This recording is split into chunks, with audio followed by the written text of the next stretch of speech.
No matter how much we evolve in this world, we grow, the times change, there's one thing fundamentally humans can't seem to get over, and that's the idea that change is always coming. See, I'm going to start with a story, guys. As you guys know, I've always wanted to be a rapper when I was younger.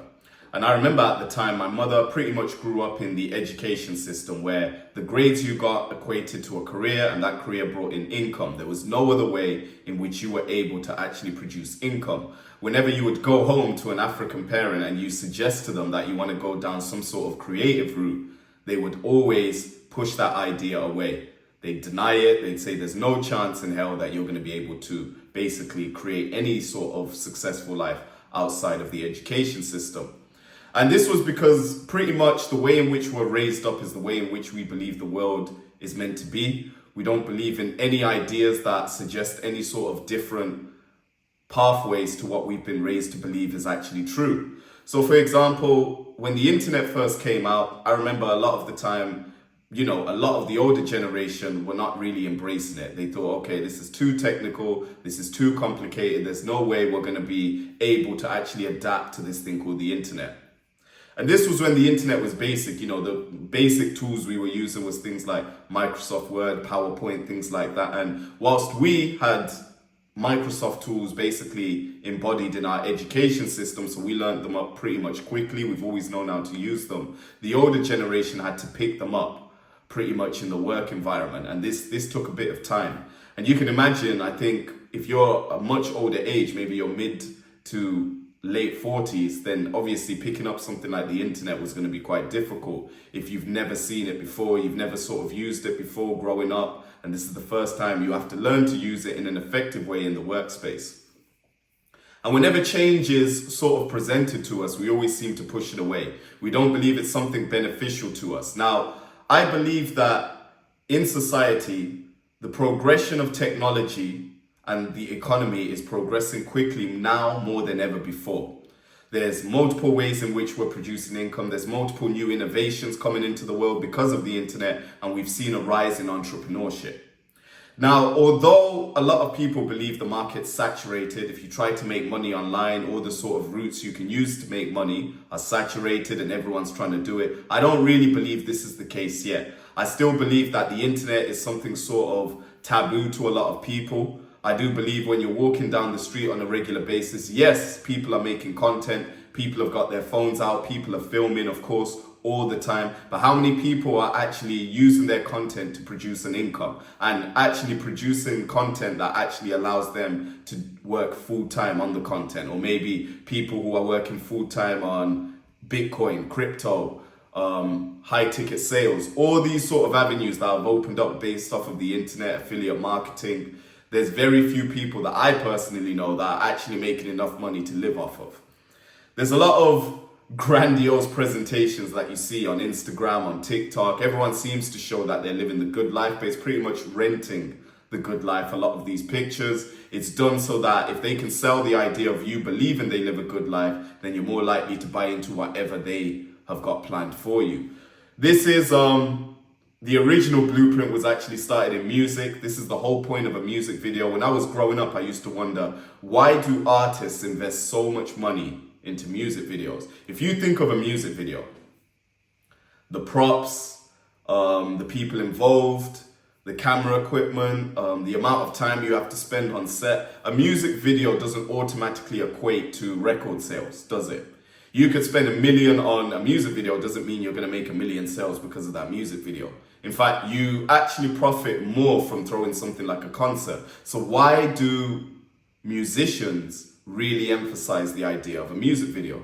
Well, the whole point of a music video is to show you an aspirational lifestyle or entertain you or basically have you look up to the artist. If they can show you a life that you're not familiar with, that makes you look up to them. And when you look up to someone, you're more likely to actually invest into their products or services. You're never going to invest into someone who you think is on the same level as you. You have to see them as above you in order for you to be a fan. This is why when you're friends or you make music or you do whatever sort of creative endeavor you're on, your friends don't really support you.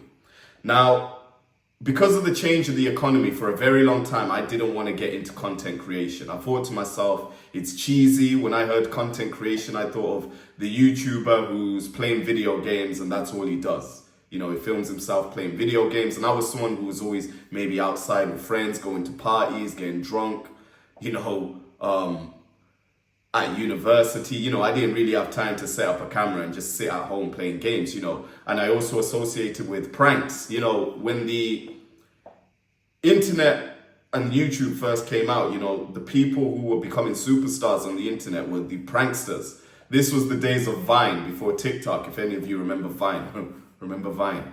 Now, a lot of people were sort of making the gimmicks, pick-up videos as well. They were sort of getting into fashion. So I didn't really like the idea of content creation because it felt like the only route you could take was either you're very much an entertainer or you could potentially go down the music route, but the music route required a lot of investment to get into because you'd record the songs, have to get the camera equipment to film. And, you know, if you're not somebody who has the camera equipment or access to it already, it's not something you can easily pick off the ground. So for a long time, I sort of continued to want to be a rapper, but I didn't really look into what the internet could provide for me. I didn't look into the idea of building a personal brand, nothing like that. And that's because I didn't really accept the changes that were happening right in front of me. Although I had personal close friends I won't name in the UK who have got 1 million followers now based off of their YouTube page, and they've got a personal brand where I've seen them on live TV. I never really put the two and two together and said, maybe this is an idea I should explore. If you really think about it, the average person probably knows of a content creator or somebody online who's making money, whether you directly know them or indirectly know them. You know someone who knows them or you've been following them for long enough and you know for a fact they're doing financially well. They've got freedom that you wish you had if you're working a 9 to 5 or you're still in education. But a lot of us never really look into how are they able to generate money and never actually consider it. And this is where I say a lot of the times as human beings, we can be very ironic because on one side, we're telling people that we're money motivated, we're go-getters, we really want to make our dreams come true.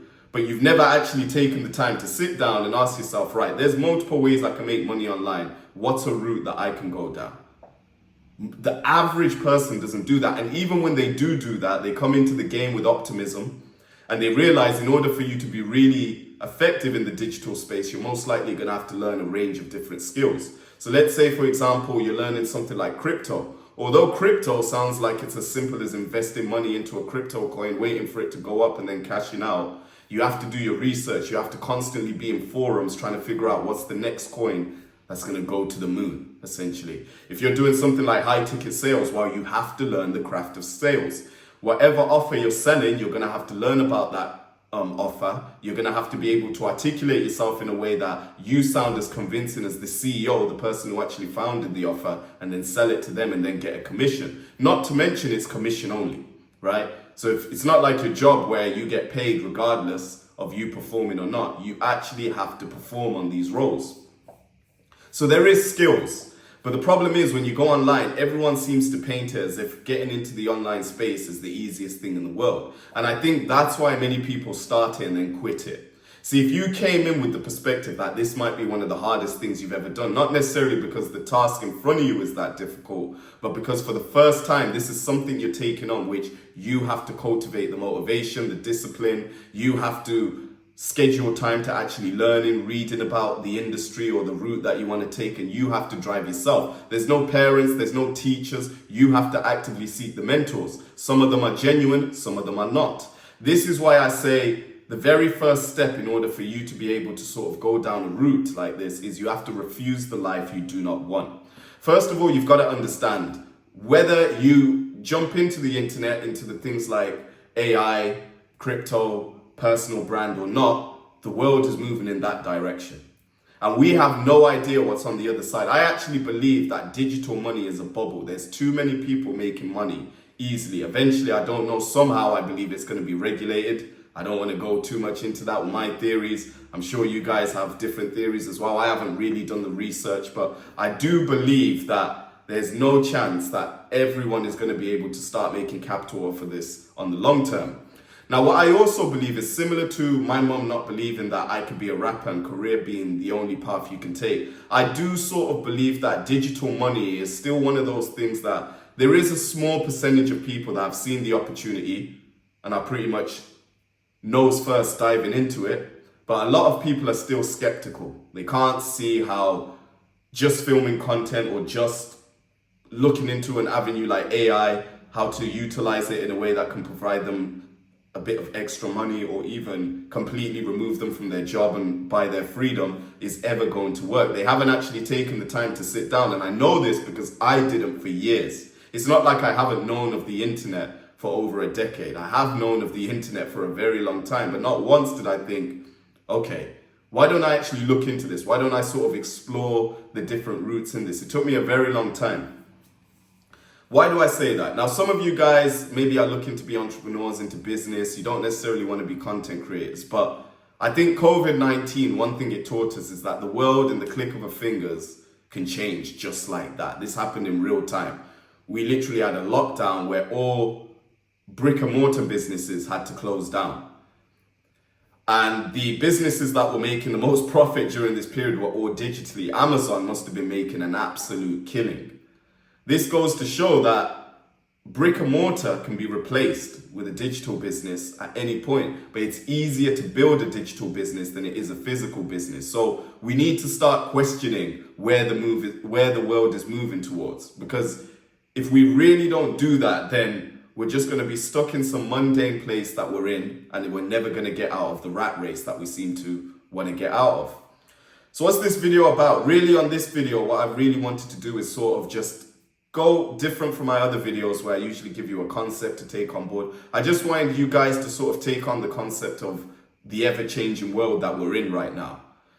For a very long time, we used to look at our parents and wonder why they don't question the traditional path that they're on. But for the first time in our lives, we are becoming the parents that are going to have to start looking at the world open-mindedly. You know, very long time ago, if you told me that I'm going to have kids and then them kids might want to be a streamer, at first I would have been like, well, that's not really something to be proud of. You know, you're meeting other parents, you're like, my son's a streamer, but how much are streamers making these days?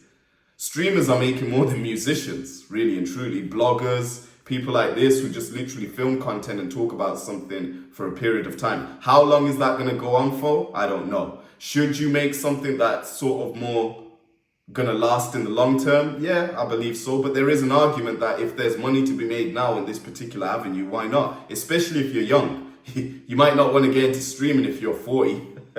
But if you're young, I would say why not? I think this is an era in your life when you're young where you should just do trial and error. This is one thing I did get correct. I was always trying different routes.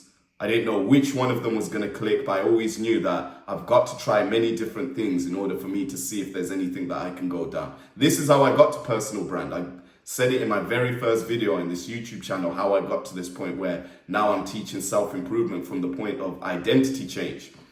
The way in which I started making my content is I had to change my entire philosophy. Before, I had to believe that there's only one way to success. I've only got one passion, which is music. But then when I started to understand that, okay, right, what's going on there? Why do I want to be a musician? Is it actually something that speaks to me? Is it something that I could do for 10, 20, 30, 40, 50 years? And I realized, no, it isn't, because it wasn't something that spoke to my soul. Some of you guys are more like money motivated. There's different motivations. I've got a great video on that if you haven't watched it, the 4 types of motivation. Make sure to click that. I'll leave a link in the bio. But a lot of you guys, you're purpose-driven like me. You're creative. You understand that simply just going for money isn't going to drive you enough to keep going down that route. You need something that speaks to you. And I would recommend that no matter what sort of business you're in, looking into a way in which you can integrate it with the internet, learning things like copywriting, even speaking on camera, something like this. This is a skill that will benefit you whether you're getting into the digital space or not. You just want to make sure that you stand out from the competition. And to be quite honest with you guys, it's so easy to stand out from the competition. So I'm going to leave that there, guys. Just a thought process that I went through today. It's not really something that I want you guys to take away as a concept or anything, but it's just something that's been on my mind one thing about these videos as well is what I want to do is show you a bit of me. Whenever I get something that's sort of in my head, rather than completely scripting it word for word or anything like that, I just get on the camera and I say what I want to say. Maybe somebody won't be inspired from it, maybe you'll get nothing from it, but this is my journey. Every single time I film, like I said, I'm getting the ideas out there. I'm basically implementing all the advice that I'm telling you guys to do. When you begin to become that person, that's when you naturally fall in order. So if you haven't heard it already, I'm going to say it one more time, subscribe to that newsletter. I always mention it because I know for a fact if you guys go on there, you even click one of my newsletters, you're going to realize why I keep telling you to go there. There's so much value that I pack into it. I take the time every single week to basically come up with something which is life-changing, profound frameworks in which you can take away and you think to yourself, wow, I never looked at life like that. So I'm going to see you in the next video, guys. My name's Tino. Like, comment, share, and subscribe, and let's go.